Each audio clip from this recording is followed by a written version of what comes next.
Hello मित्रों, video में तमारुं स्वागत है। देवभूमि द्वारका जिल्ला में वरसाद 30 वर्षनो रेकॉर्ड तोड्यो छे। 31 इंचथी कुल सरेराश सामे 50 इंच वरसाद 5-6 दिवस में थयो छे।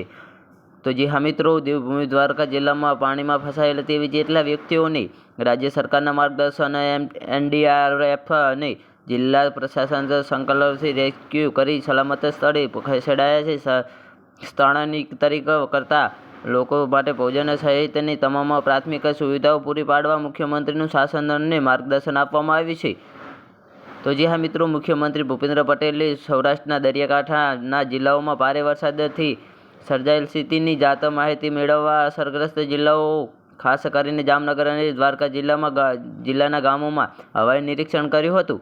તો જી હા મિત્રો, મુખ્યમંત્રીએ દ્વારકા અને જામનગર જિલ્લાના અધિકારીઓ પદાધિકારીઓ સાથે સમીક્ષા બેઠક યોજીને જિલ્લા વહીવટીતંત્રને ભારે વરસાદમાં લોકોની સલામતી માટે ઝીરો કેઝ્યુલિટીના અગમ્ય સાથે કાર્યરત રહેવા માર્ગદર્શન આપ્યું હતું।